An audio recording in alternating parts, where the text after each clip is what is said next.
그 12월이 언제 왔는지 참 모르겠습니다. 저는 아직도 그 의식 속에는 2020년 초에 그 머물러 있는 그런 느낌입니다.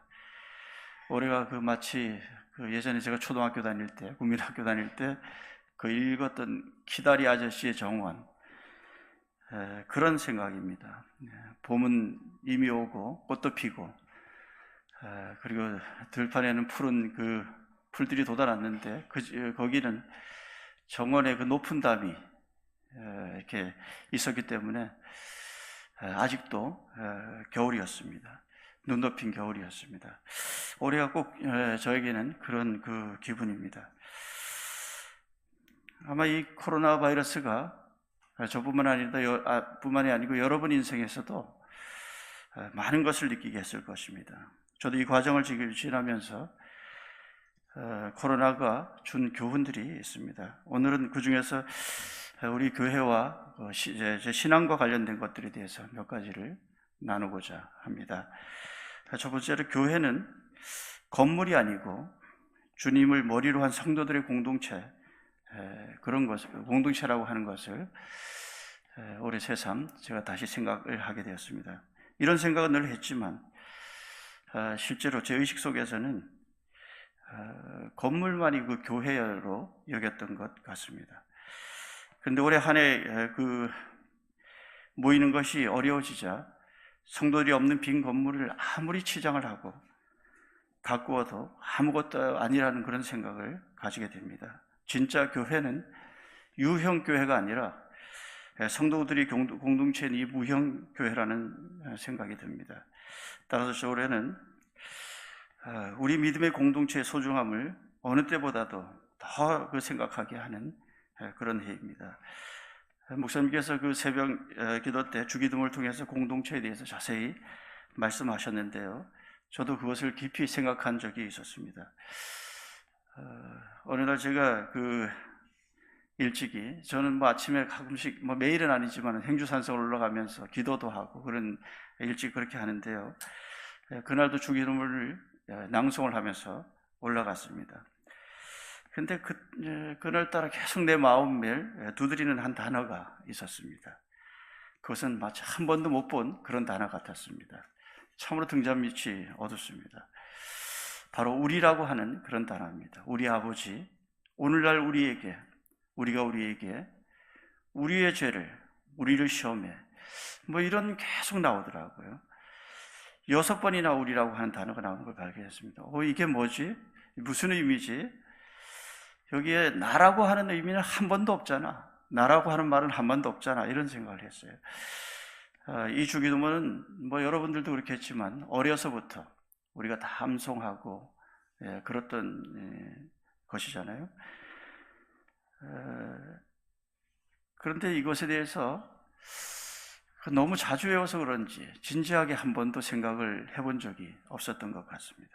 분명히 누가 나한테 가르쳐 줬을 텐데 이 단어가 저에게는 처음 본 것 같았습니다. 사도신경은 어쩌면 그 개인적인 신앙 고백이 강한 것 같습니다. 그러나 주님이 가르쳐 주신 이 기도는 우리라고 하는 그 공동체적인 의미가 들어있는 것 같습니다. 우리 주님이 제자들에게 그리스도인의 공동체의 삶과 기도가 어떠해야 할 것인가를 이 기도를 통해서 우리에게 가르쳐 주시는 것 같습니다. 지금 우리 사회는 우리라고 하는 공동체의 그 해체 위기를 맞고 있습니다. 서구처럼 급속하게 개인화가 되어가고 있습니다. 여기에 코로나로 인해서 교회 공동체마저 더 급속하게 그 해체되어 갈까 염려가 됩니다. 그래도 지지난주인가요? 비록 영상이지만 총목자 모임에서 그렇게 많은 우리 목자 목녀님들의 얼굴을 보고 들어서 참 감격스러운 시간을 가졌습니다. 마치 그 전쟁터에서 강력한 적의 공격으로 뿔뿔이 흩어졌다가 기어이 살아남아서 다시 만난 그런 사람들 같았습니다. 우리 공동체가 이렇게 살아있다는 것에 대해서 우리 하나님께 영광을 돌립시다. 그리고 주님이 가르쳐 주신 기도처럼 우리 교회 공동체, 우리 초원 공동체, 우리의 목장, 이 공동체를 우리가 더 귀중하게 여깁시다. 두 번째로는 제가 올해 또 생각했던 것이 빨리 하는 것보다는 함께 하는 것에 더 가치를 두어야 되겠다, 이런 생각을 하게 되었습니다. 우리 민족 속에는 여러분들도 뭐 다 그렇게 생각하시겠지만 이 빨리빨리라고 하는 DNA가 들어있는 것 같습니다. 만일 이 단어가 인격체라고 한다면 올해 아마 가장 많은 상처를 받지 않았을까, 그런 생각을 합니다. 빨리빨리 뭔가를 해야 되는데 아주 천천히 할 수밖에 없기 때문입니다.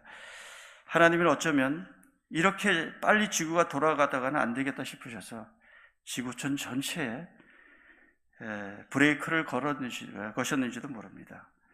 그 브레이크 덕에 지난 우리 봄, 여름, 가을 얼마나 깨끗한 하늘, 깨끗한 공기를 보았습니까? 코로나가 이 인간에게는 고난의 시간, 고통의 시간이었지만 자연은 회복의 시간이었습니다. 하나님께서는 코로나를 통해서 지구에 내린 중요한 이 경고 메시지는 천천히 가라고 하는 그 말씀이 아닌가 하는 생각을 갖습니다. 현재의 몇 년, 단지 몇 불의 인류 발전이 지난 수천 년의 속도보다도 빠르다는 그런 이야기를 여러분들이 많이 들었을 것입니다. 현재 지구는 과학을 비롯해서 거의 모든 영역에서 브레이크 없는 질주를 하고 있습니다. 그러다 보니까 이 지구 환경도 파괴되고 코로나와 같은 이 적을 알 수 없는 재앙이 우리를 어둡게 하고 있습니다. 저 비탈길을 향해서 저 비탈길 끝에 죽음의 그 불구덩이가 있는데 브레이크도 없이 이 가파른 비탈길을 무제한 속도로 달리는 자동차처럼 그 인류가 그동안 달려왔습니다. 인류가 이렇게 브레이크 없이 가속 페달을 빨리 밟다가는 아마 하나님의 심판 이전에 스스로 공멸해버리고 말 것입니다. 우리 사회도 다를 바가 없습니다. 지난 수십 년간 우리 역시 앞만 보고 정신없이 달려왔습니다. 옆을 볼 겨를이 없었습니다. 근면하고 성실한 것은 좋은데 이기적 경쟁으로 그렇게 살아온 것이 왠지 굉장히 씁쓸한 그런 마음입니다. 우리는 본능적으로 일을 빨리 하려고 합니다. 그렇게 우리 사회가 무의식적으로 나를 강요해왔기 때문입니다. 그러나 돌이켜보면 열심히 하고 빨리 하는 것이 꼭 미덕은 아니라는 사실을 이번에 우리가 모두가 깨닫고 있습니다. 우리가 늘 많이 어려서 했었던 2인 삼각 경기를 많이 해보셨잖아요. 빨리 가려고 한 사람이 서둘면 반드시 함께 넘어집니다. 천천히 가더라도 서로 마음을 함께하여 보조를 맞추면 차차 속도를 높일 수가 있습니다. 빨리 가려면 혼자 가라. 하지만 멀리 가려면 함께 가라. 이런 그 아프리카 속담을 여러분들이 많이 들었을 것입니다. 저는 요즘 이 말이 참 가슴에 와닿습니다. 내가 능력이 있다고 빨리 재촉하면 반드시 함께 넘어집니다. 함께 하려면 대체적으로 속도가 느려집니다. 성경에서 나온 단어 중 가장 많이 나오는 단어 중 하나가 이 함께입니다. 교회는 빨리 하고 잘하는 것보다 함께 하는 것에 훨씬 더 가치를 두는 그런 곳입니다. 함께하는 공동체가 바로 이 교회입니다. 하나님이 교회 공동체를 만드신 것은 함께 이루어 가라고 하는 뜻일 것입니다. 이번 코로나로 어쩔 수 없이 멈춘 세상이 되었는데 하나님의 멈춤에는 분명히 뜻이 있습니다. 하나님은 아무도 예상치 못한 이 시간들 속에서 우리를 새롭게 하시려고 기회를 주신 듯합니다. 그동안 우리 자신의 삶과 이웃을 돌아볼 겨를도 없이 무한 질주를 했다는 생각이 듭니다. 코로나로 이전보다 사회가 느리게 가면서 전에 안 보이던 주변에 대해서 조금씩 더 잘 우리가 이제 보게 되고 있습니다.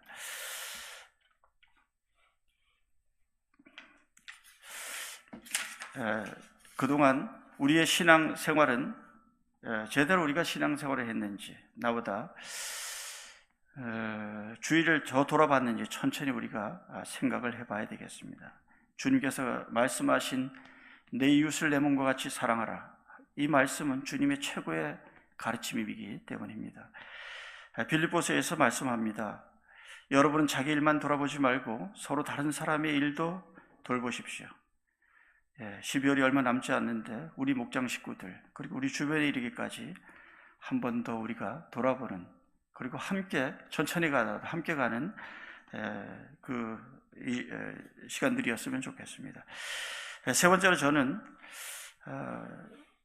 진정한 예배가 무엇인가에 대해서 많이 생각해보는 한 해였습니다. 우리가 아까 읽었던 요한복음 4장에는 사마리아 수가성 우물가에서 한 여인과 예수님과의 대화 장면이 나옵니다. 특별히 이 예배에 대해서 나오고 있습니다. 여인은 우리는 이 산에서 예배드리는데 선생님 같은 그 유대인들은 예루살렘에서 예배를 드릴 곳이 있다. 예배를 드릴 곳이 예루살렘이라고 합니다. 그래서 예수님이 말합니다. 이 산도 예루살렘도 아니다. 참되게 예배를 드린 사람들이 영과 진리로 하나님께 예배를 드릴 때가 온다. 지금이 바로 그때다. 아버지께서는 이렇게 예배를 드리는 사람들을 찾으신다. 이렇게 말씀을 합니다. 지금이 이때라고 말씀하셨는데 그게 예수님 만난 그때인지 언제인지 제가 잘 모르겠습니다만은, 그러나 이 말씀을 읽으면서 이 전무후무한 전염병을 겪고 있는 지금 코로나 때 나는 이 말씀이 참 가슴에 와닿고 공감이 됩니다. 저는 예전엔 당연히 예배를 드리는 사람이 영과 진리로 예배를 드려야지 라고 생각을 했었습니다. 코로나 이전에는 이 말씀이 그렇게 가슴에 와닿지도 않았습니다. 그런데 지금 이 말씀이 제가 설명을 안 해도 여러분 공감이 되지 않습니까? 여러분은 이런 이야기를 많이 들었을 것입니다. 참된 신앙의 진가는 여럿이 있을 때가 아니라 혼자 있을 때 드러난다. 맞는 말인 것 같습니다. 교회에 오면 옆 사람 때문이라도 경건한 척을 해야 됩니다. 그러나 홀로 있을 때는 외로움과 고독 속에서 탐욕과 유혹을 물리치고 혼자서 하나님 앞에 서 있어야 합니다. 그게 어쩌면 진짜인데 여러분들의 그 상태는 어떻습니까? 주님이 마지막 때 양과 염소를 구분하신다고 하신 것처럼 이 전염병으로 꼼짝하기 어려운 시대에 내가 참 신앙인인지 아닌지 우리 모두가 그 시험대 앞에 지금 서 있습니다. 바로 우리 모두에게 지금 이 팬데믹 시대가 내 신앙을 점검할 시간들입니다. 참되게 예배드릴 또 다른 어떤 때가 있는지 잘 모르겠지만은 여러분이 있는 바로 그곳에서 혼자 예배를 드려야 하는 지금 이때 이 예배야말로 참으로 참 예배인지 아닌지, 나는 그동안 참 예배자였는지 아닌지 우리 신앙과 태도에 의해서 결정될 것입니다. 우리 모두 이번 코로나 시대에 그 집에서든지 교회에서든지 혼자서든지 함께든지 어떤 경우든지 흔들지 말고 하나님 앞에서 하나님이 찾으시는 참 예배자가 됩시다. 그러기 위해서는 먼저 우리가 실천해야 할 하나만 한번 짚고 넘어가도록 하겠습니다. 이것은 결심하고 의지를 가지면 쉬울 수도 있고 그렇지 않으면 어려울 수도 있습니다. 바로 이 예배드리는 자세입니다. 물론 그 내면의 자세가 더 중요하긴 합니다만은 외면의 자세 또한 그거에 못지않게 아주 중요합니다.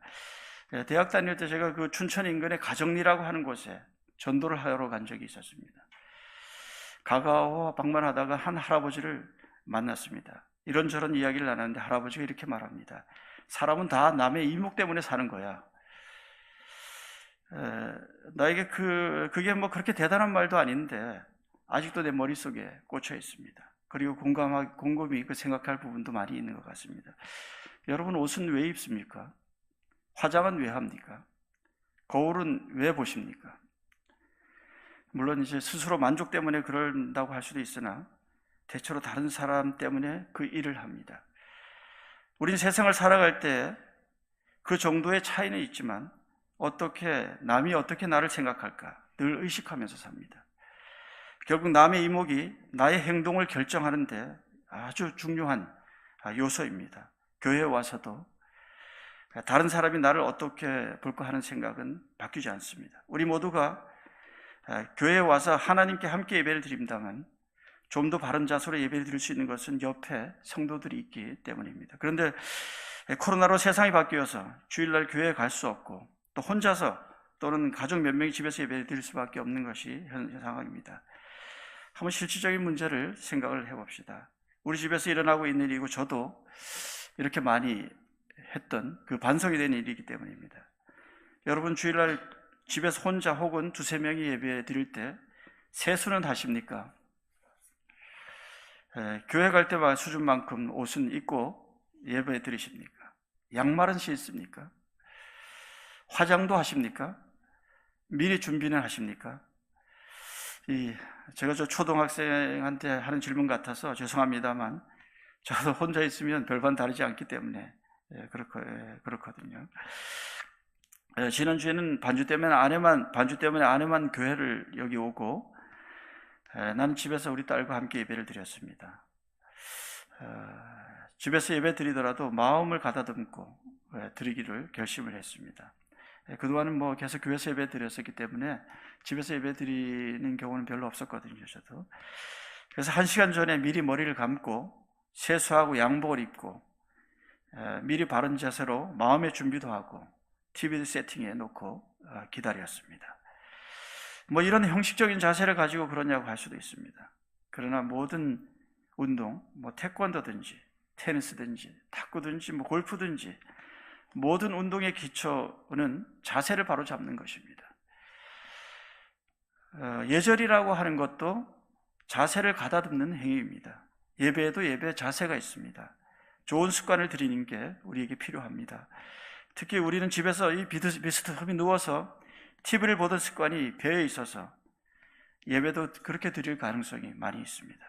TV와 예배 시청은 구분하는 습관을 들여야 합니다.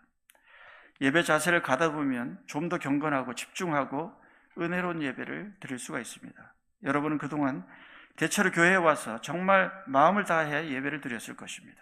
그러나 지금 코로나 시대에 여러분 혼자서 혹은 소수로 예배를 드릴 수밖에 없는 상황에 직면해 있습니다. 주일 예배만큼이라도 평상시 TV 보던 습관대로 예배를 드리지 마시길 바랍니다. 주님이 말씀하십니다. 너는 마음을 다하고 성품을 다하고 뜻을 다하여 주 너희 하나님을 사랑하라. 이렇게 어려워진 상황에서 각자 있는 곳에서 마음과 태도에 있어서 준비된 예배를 드릴 수만 있다면, 그래서 우리가 성령 충만한 예배를 드릴 수 있다면 그게 바로 진정한 예배이고 여러분은 하나님이 찾고 계시는 그런 예배자가 될 것입니다. 우리 한 번 더 아까 처음 읽었던 거 요한복음 4장에 있는 말씀을 한 번 더 읽어볼까요? 한번 읽어보겠습니다. 자, 시작. 참되게 예배를 드린 사람들이 영과 진리로 아버지께 예배를 드릴 때가 온다. 지금이 바로 아버지께서는 이렇게 예배를 드리는 사람들을 찾으신다.